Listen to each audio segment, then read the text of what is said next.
ஒரு ஊரில் முருகன்கிறவன் ஒரு பசுமாடு வளர்த்துனான். அந்த பசுமாடு ஒரு கன்று போட்டுச்சு.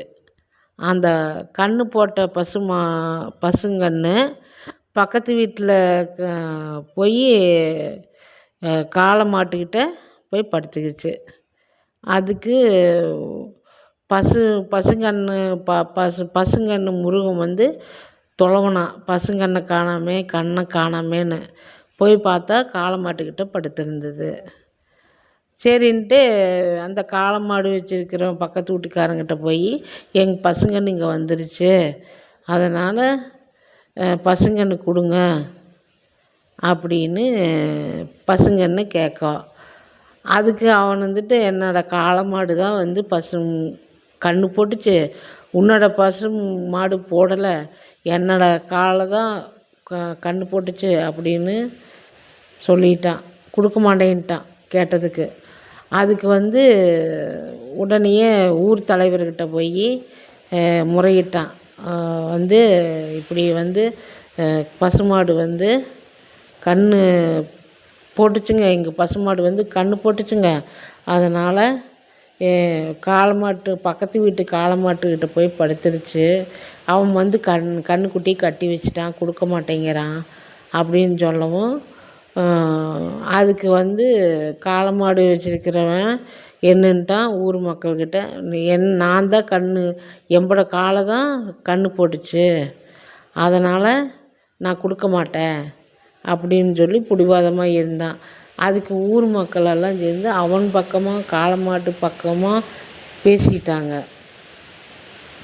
என்னென்னு, காளை தான் கன்று போட்டுச்சு அப்படின்னு சொல்லி.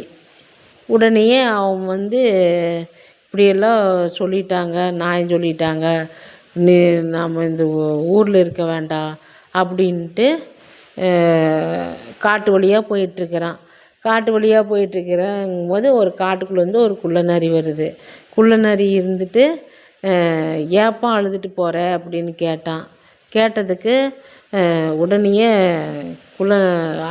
முருகன் வந்து இப்படி காளை நான் ஒரு பசுமாடு வளர்த்துனேன், அதில் வந்து கன்று போட்டுச்சு, அந்த கன்றுக்குட்டி வந்து பக்கத்து வீட்டில் காளை மாட்டுக்கிட்ட போய் படுத்துக்கிச்சு, அவன் வந்து கட்டி போட்டுட்டு வச்சிட்டான், எம்பட காளை தான் வந்து கன்று போட்டுச்சுன்னு சொல்லிட்டான், அதனால் நான் போய் கேட்டதுக்கு அப்படி சொல்லிட்டான், கொடுக்க மாட்டேங்கிறான் கன்றுக்குட்டியை கட்டி வச்சுட்டு அப்படின்னு அவன் சொல்லிவிட்டு நியாயம் போட்டேன்.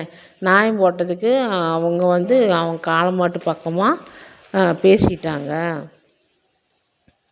அவன் பக்கமாக நியாயம் பேசிட்டாங்க, அதனால் நான் அழுதுட்டு போகிறேன்ப்பா அப்படின்னு சொன்னங்காட்டி, நாளைக்கு வந்து நான் நியாயம் சொல்கிறேன், குள்ளநரி வந்து நான் நியாயம் சொல்கிறேன் அப்படின்னு போய் சொல்லு அப்படின்னு குள்ளநரி சொல்லுச்சு.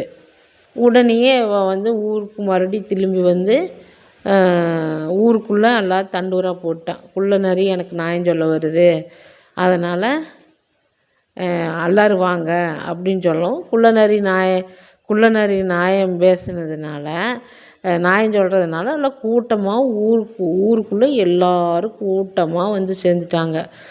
சரி, குள்ளநரி நியாயம் சொல்லுது போய் கேட்கலாம் அப்படின்னு. அந்த அன்னைக்கு குள்ளநரி வரவே இல்லை.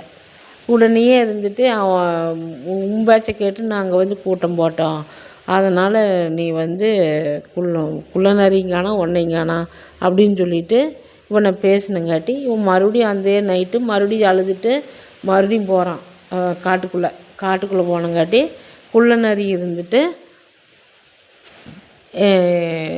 மறுபடியும் குள்ளநரி வருது. வந்ததையுமே என்ன கேட்குது, மறுபடியும் ஏப்பா அழுதுட்டு போகிற அப்படிங்காட்டி, நீ நேற்றுக்கு வாரன்னு சொல்லி போட்டு வரல, அதனால் அவங்க ஊர்க்காரில் என்னை பேசிட்டாங்க அப்படின்னு சொல்லவும், இல்லைப்பா இன்னைக்கு கண்டிப்பாக நான் வருவேன், நீ போ, கண்டிப்பாக நான் வருவேன், நீ போ, மறுபடியும் தண்டூரா போட்டு ஊருக்குள்ளே சொல்லு, குள்ளநரி நியாயம் சொல்ல வருது அப்படின்னு சொன்னதே உள்ளூருக்குள்ளே மறுபடியும் போய் இன்னைக்கு கண்டிப்பாக வருதுங்க அப்படின்னு ஊர் தலைவர்கிட்ட சொல்லி அரச மரத்தடியே உக்காந்துட்டு எல்லாரையும் எதிர்பார்த்துட்டு இருக்கிறாங்க. குள்ளநரி வரும் குள்ளநரி வரும், மறுபடியும் எதிர்பார்த்துட்டே இருக்கிறாங்க. அடுத்த நாள் நைட்டு மறுபடியும் குள்ளநரி அங்கேருந்து வந்துச்சு. வரதை பார்த்துட்டு தடத்தை உட்காந்தவங்கெல்லாம் தடம் ஒதுக்கி கொடுக்குறாங்க. ஊர் தலைவர்கிட்ட வந்து ஏன் ஏன் ஏப்பா ஏன் இப்படி நியாயம் சொன்னீங்க? என்னைக்கு காளை வந்து கன்று போட்டிருக்குது, பசுமாடு தானே கன்று போடு அப்படின்னு குள்ளநரி சொல்லுச்சு.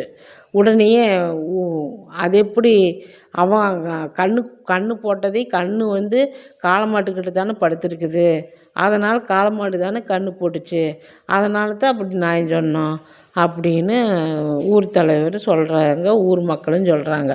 அதனால் நீ ஏன் நேற்றுக்கு வாரேன்னு சொல்லி போட்டு இன்றைக்கி வந்திருக்கிற அப்படின்னு ஊர் தலைவர் கேட்குறாரு. அதுக்கு வந்து ஊர் மக்களும் கேட்குறாங்க, ஊர் தலைவரும் கேட்குறாங்க. அதுக்கு நரி இருந்துட்டு சமுத்திரத்தில் தீ பிடிச்சி வக்கிப்புல்ல போட்டு நான் அமுச்சிட்டு வரேன் அப்படின்னு சொல்லுச்சு குள்ளநரி. அதனால் ஊர் மக்கள் எல்லாரும் திகைச்சு பார்க்குறாங்க. இப்படியும் கூட இருக்குமா? அது எப்படி சமுத்திரத்தில் தீ பிடிச்சி வக்கிப்புல்ல போட்டு போர் மூட முடியும்? வக்கிப்புல்ல போட்டால் எச்சாத்தானே போய் எரியும் அப்படின்னு சொன்னங்காட்டி தண்ணிக்குள்ளே போய் தீ பிடிக்குமா அப்படின்னு கேட்டாங்க. ஆமாம், உங்கள் ஊரில் வந்து காளை மாடு கன்று போடையில் சமுத்திரத்தில் தீ பிடிக்கிறது ஒன்றும் அதிசயம் இல்லையே அப்படின்னு குள்ளநரி சொன்னங்காட்டி அவங்களுக்கு அதுக்கு மேலே புத்திமதி வந்துச்சு. காளை மாடு என்னைக்கு கன்று போட்டிருக்குது, பசுமாடு தானே கன்று போடு, இது எப்படி நீங்கள் மாற்றி தீர்ப்பு சொல்லலாம்? இது ஏழை ஏழை ஏழை முருகன் அல்ல, ஏழை தானே அவன், அதனால் அவங்ககிட்ட நீ இப்படி சொல்லலாமா அப்படின்னு சொல்லி நியாயம் சொல்லிவிட்டு அவன் கன்றுக்குட்டி வாங்கி கொடுத்துட்டு நரி போயிடுச்சு. இந்த சேனல் உங்களுக்கு பிடிச்சிருந்ததுன்னா சப்ஸ்கிரைப் பண்ணுங்கள், லைக் பண்ணுங்கள், ஷேர் பண்ணுங்கள். நன்றி.